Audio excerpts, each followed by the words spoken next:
અભિનય મારો પહેલો પ્રેમ અને કદાચ છેલ્લો પ્રેમ. હું જ્યારથી નાનો હતો ત્યારથી જ મને એક્ટિંગ કરવી બહુ ગમતી હતી. હું મારા દાદાના ધોતિયા અને બીજા કપડાં લઈને મારી જાતે ખબર નહીં કેવું લખતો હતો, પણ નાના બાળકો લખીએ એ પ્રમાણે લખીને નાટકો કરીને મારી સોસાયટીના છોકરાઓને ભેગા કરીને હું નાટકો કરતો હતો. તો અભિનય માટે મને એવું નથી કે મેં કોઈક એવી ક્ષણ હતી જ્યારે મેં નક્કી કર્યું કે મારે એક્ટર બનવું છે. જ્યારથી સમજણો થયો ત્યારથી એક જ ઈચ્છા હતી કે હું કરીશ તો એક્ટિંગ કરીશ અને એ જ મારી કરિયર બનશે. અને મેં ત્યારથી જ નક્કી કર્યું હતું કે કલાકાર જ બનવું છે, અભિનેતા જ બનવું છે. મેં લગભગ જે પહેલી હુતોહુતી સિરિયલની શરૂઆત કરી, પછી અમદાવાદ દૂરદર્શન પર લગભગ જુદી જુદી 50 સિરિયલમાં જુદા જુદા એપિસોડ્સ કરીને, કેટલાક સિરિયલમાં 3 એપિસોડ, 2 એપિસોડ, કેટલાકમાં પૂરેપૂરા 13 એપિસોડ, સળંગ વાર્તા હોય એમાં, એવી લગભગ 40-45 સિરિયલો તો મિનિમમ કરી હશે મેં. અમુક ટેલિફિલ્મ્સ પણ મેં કરી. હુતોહુતી પછી બીજી એક મારી બહુ જ સફળ અને વેલ નોન સિરિયલ હતી પરિવર્તન, પછી કર્તવ્ય, અસલી નકલી, કોના વાંકે, પોલીસ ફાઇલ્સ. અનફોર્ચ્યુનેટલી મને મારી બધી સિરિયલના નામ હવે એટલા યાદ નથી રહ્યા, પણ કેટલીક વખત અચાનક જ મારા કોઈ જૂના પ્રેક્ષક જે મને પસંદ કરતા હતા, એવા ઘણા પ્રેક્ષકો મને કેટલીક વખત યુટ્યુબ પર ક્યાંક એમને કોઈ મારી સિરિયલનો કોઈ એપિસોડ કે મળી જાય તો એના સ્ક્રીનશોટ પિક્ચર લઈને કે એની લિંક મને મોકલાવતા રહે છે અને જૂની યાદો મારી તાજી થતી રહે છે. તો આ હતી મારી સિરિયલ ટેલિવિઝનની જર્ની. અને પછી એક દિવસ મને એક પ્રોડ્યુસર પ્રફુલ્લા મનુકાંતા, કદાચ આપ સૌ ગુજરાતી ફિલ્મમાં જેને રસ છે એ લોકો જાણતા હશે, એમના ત્યાં મારા એક મિત્ર હતા વિશાલ કરીને, અને એમણે એ આશીષ કરતા હતા એ ફિલ્મમાં, અને એ લોકો હિન્દી ફિલ્મ બનાવતા હતા. અને હિન્દી ફિલ્મમાં એક રોલ માટે સેકન્ડ લીડ બહુ જ મહત્ત્વનો એક રોલ હતો, જેના માટે એ લોકો એક કલાકાર શોધતા હતા. અને એક દિવસ સાંજના મુંબઈ ઇમ નામની ચેનલમાં અહીંયા બનેલી સિરિયલ મુંબઈમાં દેખાતી હશે, ને મારો એપિસોડ એમણે ટેલિવિઝનમાં જોયો પ્રફુલ્લાબેને અને મનુકાંતભાઈએ. તો એ લોકોને એ મારો અભિનય ગમ્યો, અને એમણે એમની સાથે જે ભાઈ હતા એમને કીધું કે તમે આનો કોન્ટેક્ટ કરો, અમારે આ ફિલ્મમાં આ રોલ માટે એને કાસ્ટ કરવો છે.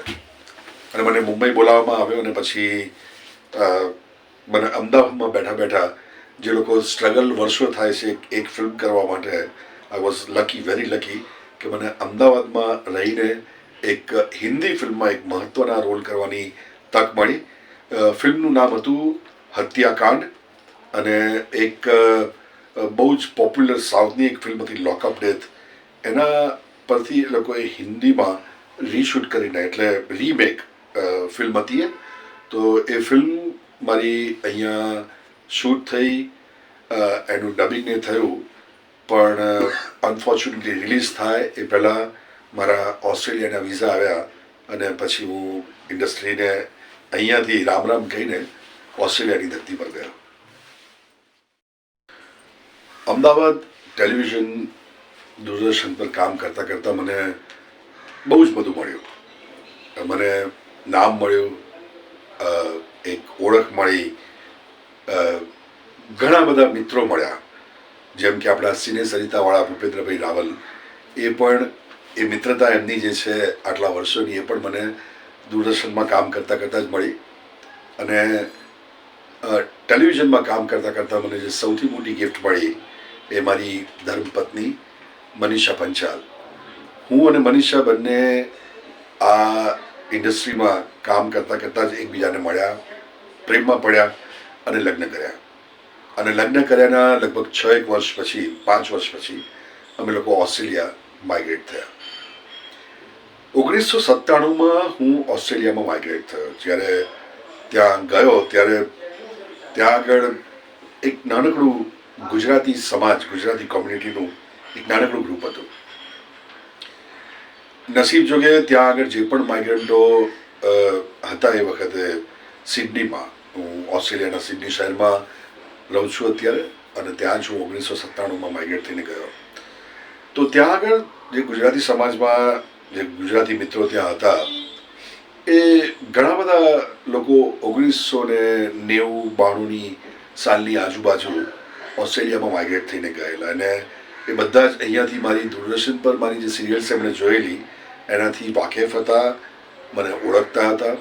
એટલે એક વખત મને ગુજરાતી સમાજમાંથી જ એક મિત્રએ સંપર્ક કર્યો અને મને કહ્યું કે વિપુલભાઈ, તમે અહીંયા છો તો અહીંના ગુજરાતીઓને એનો લાભ કેમ ના મળે?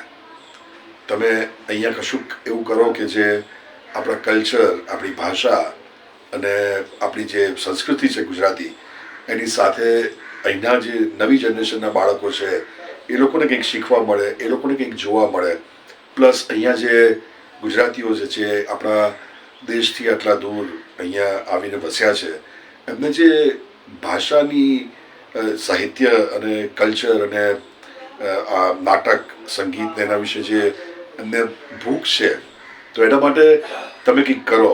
અને અમે લોકોએ પહેલાં એક કાર્યક્રમ મેં ત્યાં આગળ ગુજરાતી સમાજ સાથે ભેગા થઈને બનાવ્યો હતો, એક સુર ગુર્જરી કરીને સંગીતનો કાર્યક્રમ, જેમાં મેં એનું કોમ્પેરિંગ કર્યું અને ત્યાં લોકોને બહુ જ પસંદ આવ્યું. સિને સરિતાના પ્રાયોજક છે Ruku herbal products, gold hair oil અને ડાયમંડ મસાજ ઓઇલ. સવારની લહેજત, ગરમાગરમ ચા અને વ્રજકિશન ભૂમિ અખબાર. વ્રજકિશન ભૂમિ, સિને સરિતાના મીડિયા પાર્ટનર.